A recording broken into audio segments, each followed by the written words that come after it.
भारत माता की, भारत माता की, छत्रपति शिवाजी महाराज की, छत्रपति संभाजी महाराज की। जय श्री राम, जय जय श्री राम। भैया आपका वाला माइक देना, ये माइक जरा ठीक नहीं है, वो वाला माइक दो। मेरा आवाज बंद करे ऐसा माइक है ये।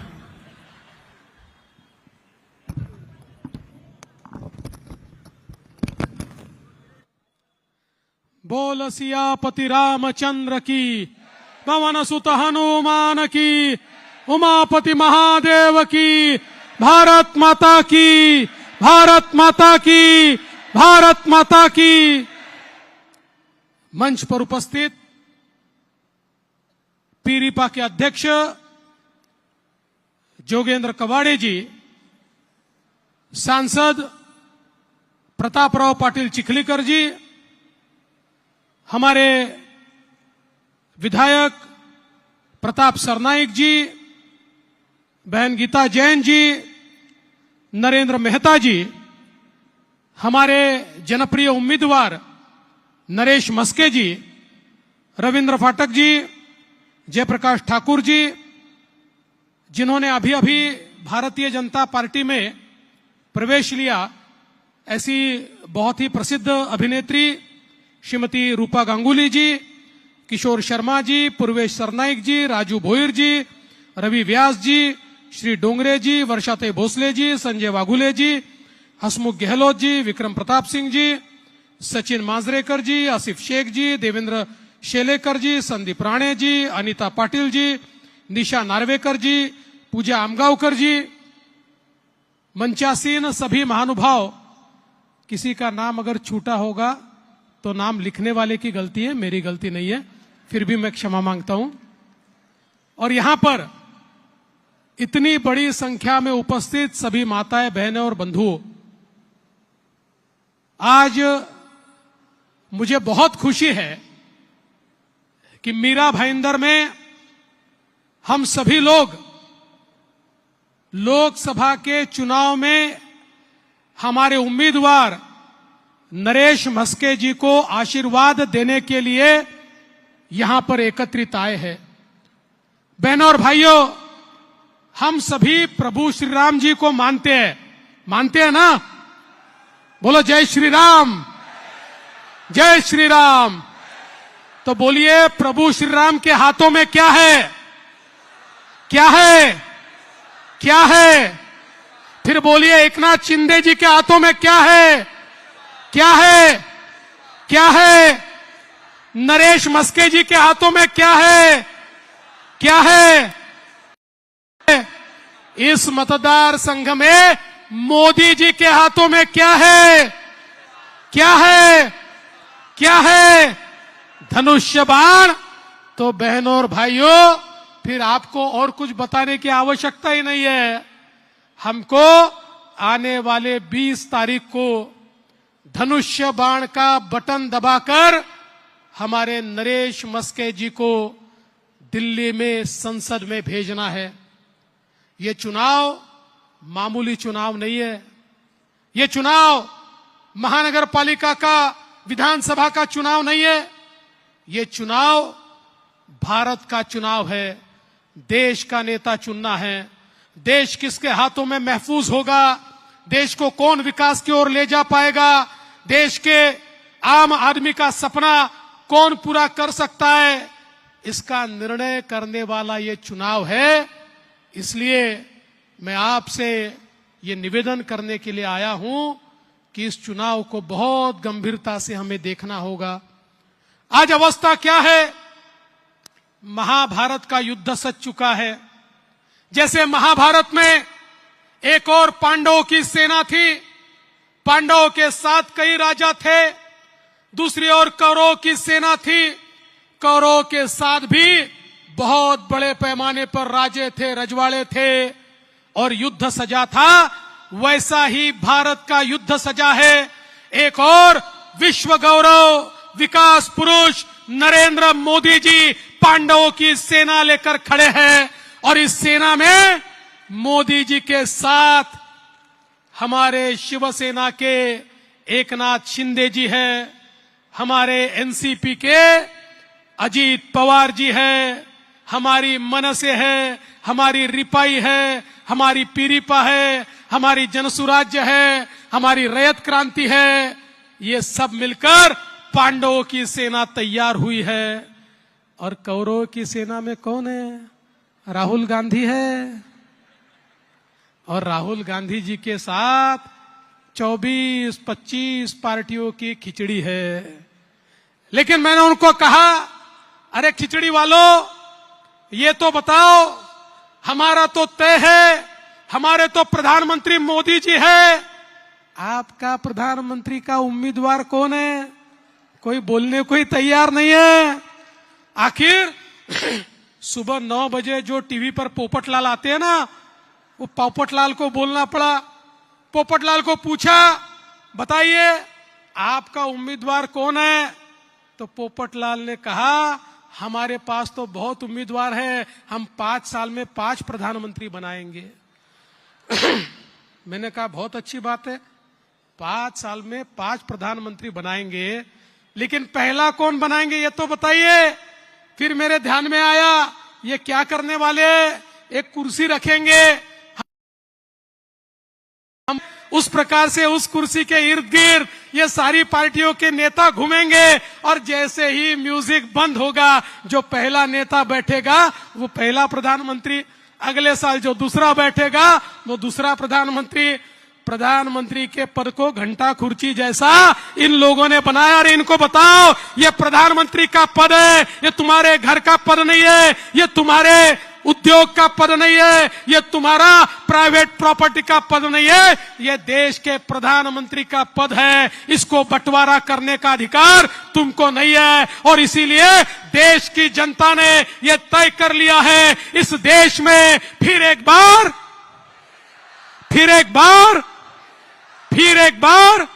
और अब की बार 400 पार। और इस 400 पार में थाने से हमारे नरेश मस्के जी भी होंगे, ये मीरा भाईंदर वालों ने तय करके रखा है। दोस्तों, ये जो हमारे मोदी जी की विकास की ट्रेन है, विकास की ट्रेन, अभी अपने यहां मोदी जी के आशीर्वाद से मेट्रो आने वाली है, ऐसी हमारी ये विकास की ट्रेन है। हमारे विकास की ट्रेन को मोदी जी का इंजन लगा है, मजबूत इंजन है। अलग अलग पार्टियों की बोगियां, डब्बे लगे हुए हैं, और इन डब्बों में सभी के लिए बैठने की जगह है। दीन, दलित, गरीब, आदिवासी, मजदूर, किसान, खेत मजदूर, सभी लोग, अल्पसंख्यक, ओबीसी, भटके, विमुक्त, सभी लोगों को बैठने की जगह हमारी इस ट्रेन में है। और इस ट्रेन में मोदी जी के इंजन के साथ हम लोग सबका साथ, सबका विकास कहते हुए सबको विकास की ओर ले जाते हैं। लेकिन दूसरी ओर क्या है? दूसरी ओर डब्बे ही नहीं है, वहां सब इंजन ही है, डब्बा एक भी नहीं है। इंजन यानी राज ठाकरे वाला नहीं, वो अपने पास है, वहां सारे इंजन है। वहां पर राहुल गांधी कहते हैं मैं इंजन हूं, उद्धव ठाकरे बोलते हैं मैं इंजन हूं, हमारे पवार साहब बोलते मैं इंजन हूं, लालू जी का बेटा बोलता मैं इंजन हूं, मुलायम जी का बेटा बोलता मैं इंजन हूं, स्टालिन बोलते मैं इंजन हूं, ममता दीदी बोलती मैं इंजन हूं। वहां पर एक भी डब्बा नहीं है, सब अपने आप को इंजन मानते हैं। और आपको पता है, इंजन में आम आदमी के बैठने की जगह नहीं होती, इंजन में केवल ड्राइवर बैठता है। और इनका इंजन ऐसा है, राहुल गांधी के इंजन में बैठने की जगह केवल सोनिया जी और प्रियंका जी को है। उद्धव ठाकरे जी के इंजन में बैठने की जगह केवल आदित्य ठाकरे जी को है। और शरद पवार जी के इंजन में बैठने की जगह केवल सुप्रिया ताई सुळे को है।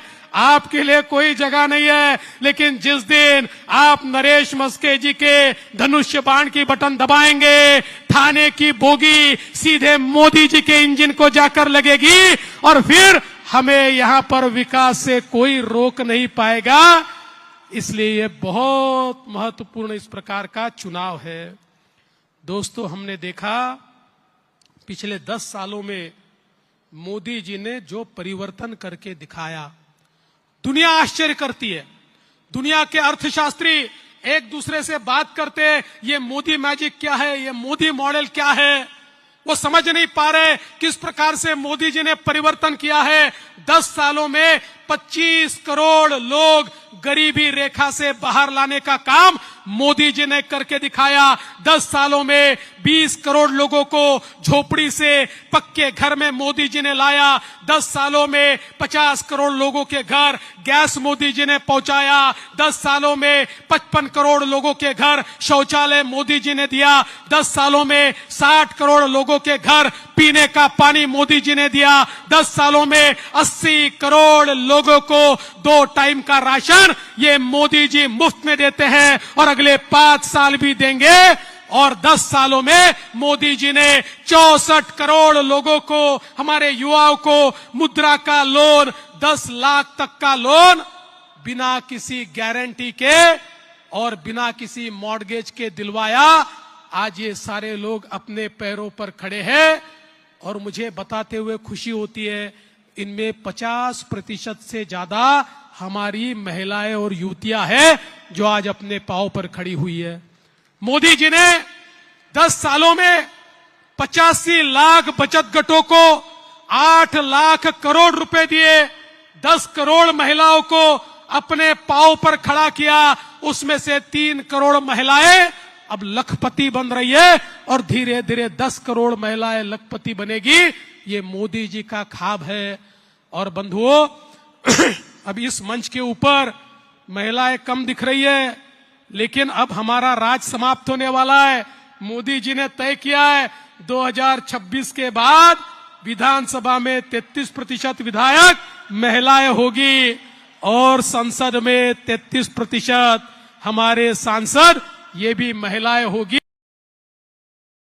वाला है। क्योंकि मोदी जी कहते हैं जब एक पुरुष को अपने पैरों पर हम खड़ा करते हैं तो केवल पुरुष पैरों पर खड़ा होता है, लेकिन महिलाओं को करते हैं तो पूरा परिवार पैरों पर खड़ा होता है।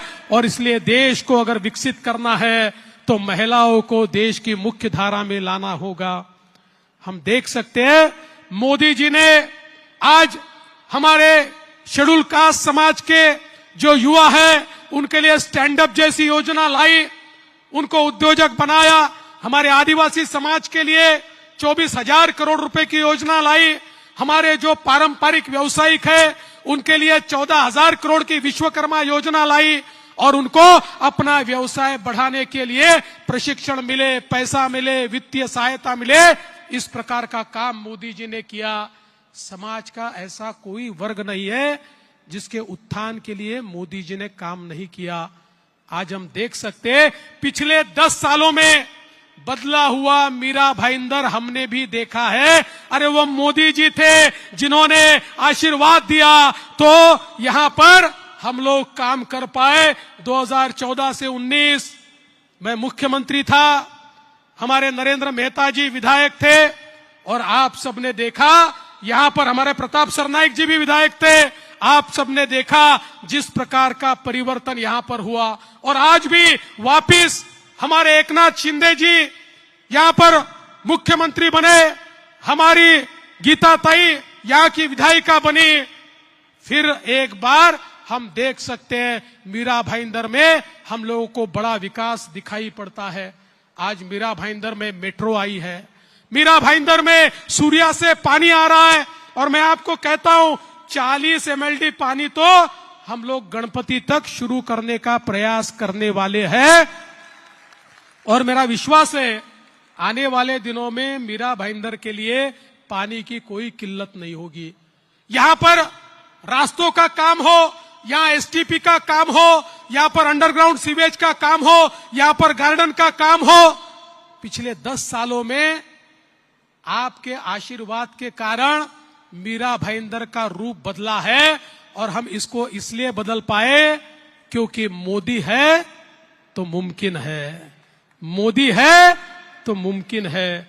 यह मोदी जी का आशीर्वाद है जो बदला हुआ, ये सारा स्वरूप हम लोग देख रहे हैं। और अब आने वाले दिनों में आपकी कनेक्टिविटी तो हम ऐसे बढ़ाने वाले हैं कि अभी हमने मुंबई में कोस्टल रोड तैयार किया। अब कोस्टल रोड से आप बांद्रा तक आ सकते हो। बांद्रा से हम लोग वर्सोवा तक कनेक्टिविटी कर रहे हैं, वर्सोवा से हम मड़ की कनेक्टिविटी कर रहे हैं और मड़ से उत्तन की कनेक्टिविटी हम कर रहे हैं। अब मीरा भाईंदर वाले 40 मिनट में 35 मिनट में सीधे कुलाबा पहुंचेंगे। इस प्रकार की कनेक्टिविटी ये मीरा भाईंदर को देने का काम आज हमारी सरकार कर रही है। हम कर रहे हैं क्योंकि हमारे पीछे मोदी जी है। दोस्तों, आप याद करिए कोविड का वो समय इतना खतरनाक, इतना भयानक समय था जिस समय अपने परिवार वालों को भी हम लोग अपने घर नहीं बुला सकते। सामने एक असमंजस था। सब लोग सोचते थे कल मेरा क्या होगा, मेरे परिवार का क्या होगा, क्या हम जिएंगे या मरेंगे। हमारे आजू बाजू वाले घर में हम मौत देखते थे। एक प्रकार से मातम छाया हुआ था, सभी के सामने अंधेरा था और दुनिया कहती थी ये भारत को कोई बचा नहीं सकता। 140 करोड़ का देश है, कम से कम 40-50 करोड़ लोग तो मरेंगे, ऐसा दुनिया कहती थी। दुनिया के अखबारों में छपता था भारत ये डेथ बेड हो रहा है, भारत में चिताएं जल रही है। दुनिया में केवल 4 देश थे जिन देशों ने कोविड का वैक्सीन तैयार किया था। इन 4 देशों को लगता था भारत हमारे पास आएगा, भारत हमारे सामने हाथ फैलाएगा, भारत बोलेगा। को पता था 140 करोड़ का देश,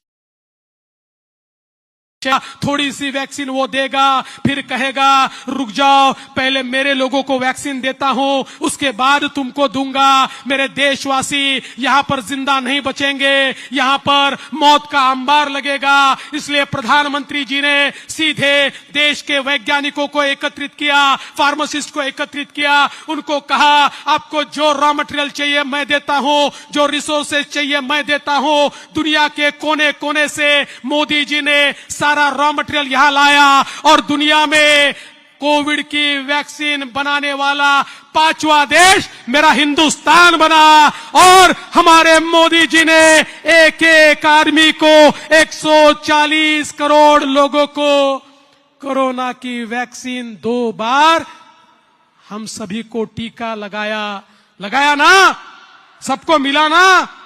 1 पैसा किसी को नहीं मांगा, चाराने का खर्चा किसी को नहीं आया। और जो लोग कहते थे भारत कैसे बचेगा, उनको हमने ये बताया भारत बचा भी, और बचाने वाला नई दिल्ली में बैठा था, उसने बचाकर दिखाया भी। ये नया भारत है, ये मोदी जी का भारत है। दोस्तों, ये नया भारत ऐसा भारत है जिसकी ओर आंख उठाकर कोई देख नहीं सकता। आज भारत एक और चंद्रयान भेज रहा है, दूसरी ओर आदित्य L1 के नाम से हम सूरज को नाप रहे। मुझे याद है आज हमारा जो नेतृत्व है ये मामूली नेतृत्व नहीं, वैश्विक नेतृत्व हुआ है। ये कोरोना के बाद मैं मॉरिशस नाम के देश में गया था और मॉरिशस में वहां के जो मराठी लोग हैं उन्होंने छत्रपति शिवाजी महाराज का एक पुतला था, उसका उद्घाटन मेरे हाथ से किया। फिर मैं मॉरिशस के राष्ट्रपति को मिलने गया, अफ्रीकन ओरिजिन के राष्ट्रपति थे। उन्होंने मुझे कहा मिस्टर फडणवीस आप मेरा धन्यवाद मोदी जी को दीजिए। मैंने कहा किस बात का धन्यवाद है राष्ट्रपति जी? कहने लगे कोविड के काल में मोदी जी ने मॉरिशस को कोविड का टीका दिया। आज मेरा मॉरिशस जीवित है, वो नरेंद्र मोदी के कारण जीवित है। और केवल मॉरिशस नहीं, दुनिया में 100 देश ऐसे हैं जो कहते हैं हमारा नेता नरेंद्र मोदी है, क्योंकि उनके कारण हमारा देश आज जीवित है। एक वैश्विक नेतृत्व आज मोदी जी के माध्यम से हमने तैयार किया है। मैं जापान गया था, जापान के उप प्रधानमंत्री को मैं मिला, उन्होंने मुझे कहा फडणवीस जी आपका अभिनंदन करता हूं। मैंने कहा किस लिए अभिनंदन कर रहे हैं? उन्होंने कहा जो जापान नहीं कर पाया वो आपके देश ने किया। हमने भी प्रयास किया था चंद्रमा पर, उसके साउथ पोल पर, वहां पर हम लोग अपना चंद्रयान उतारे, हम नहीं उतार पाए, भारत ने उतार कर दिखा दिया। ये नया भारत है। आज इस नए भारत का सानी पूरी दुनिया है। दोस्तों, मैं आपको याद दिलाना चाहता हूं, ये गली का चुनाव नहीं, दिल्ली का चुनाव है, देश की सुरक्षा का चुनाव है। आप सबको याद होगा वो जमाना भी जिस समय हमारे मुंबई में बम विस्फोट होते थे, पूना में होते थे, काशी में होते थे, हैदराबाद में होते थे, बंगलोर में होते थे, हर जगह बम विस्फोट होता था। बम विस्फोट होने के बाद हमारी सरकार क्या करती थी? हमारी सरकार केवल पाकिस्तान का निषेध करती थी, भर्त्सना करती थी, पाकिस्तान की बुराई करती थी। इससे ज्यादा हमारी सरकार कुछ नहीं कर पाती थी। 26/11 के बाद भी हम सबको लगता था भारत पर इतना भयानक हमला हुआ है, हमारी सरकार ने ये, लेकिन हमारे प्रधानमंत्री इतने लाचार थे, अमेरिका चले गए, बोले देखिए सबूत दे रहे हैं, ये पाकिस्तान ने हमला किया है, आप जरा पाकिस्तान को जाकर समझाइए। अरे मानो कोई छोटा बच्चा स्कूल में कोई मार दे तो रोता हुआ अपने बाप के पास जाए और बोले पापा उसने मार दिया, आप जाके उसको मारो। ऐसे 140 करोड़ के देश के प्रधानमंत्री की अवस्था थी। 2014 में मोदी जी आए, पाकिस्तान को, आतंकवादियों को पता ही नहीं था ये बदला हुआ भारत। आतंकवादियों ने पुलवामा और उरी में हमारे जवानों को शहीद किया, ये बदला हुआ हिंदुस्तान था। मोदी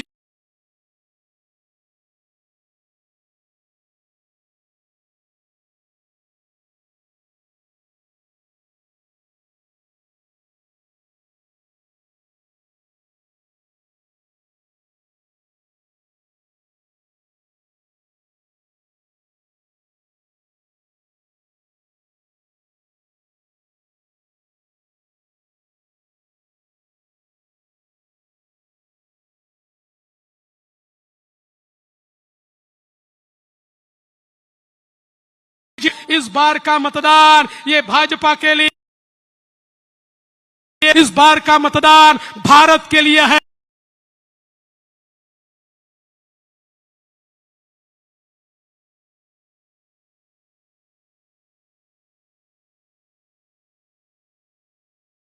जो दुनिया का सिरमौर होगा, एक ऐसा भारत जो दुनिया का सर्वोत्तम देश होगा, ऐसा भारत अगर बनाना है तो दोस्तों आने वाले 20 तारीख को हमें धनुष्य बाण का बटन दबाना होगा। धनुष्य बाण का बटन दबाने के बाद वोट तो नरेश मस्के को मिलेगा, लेकिन आपका आशीर्वाद नरेंद्र मोदी जी को मिलेगा। मोदी जी को आशीर्वाद दीजिए, इतना ही निवेदन करता हूं और अपने शब्दों को विराम देता हूं। जय हिंद, जय महाराष्ट्र।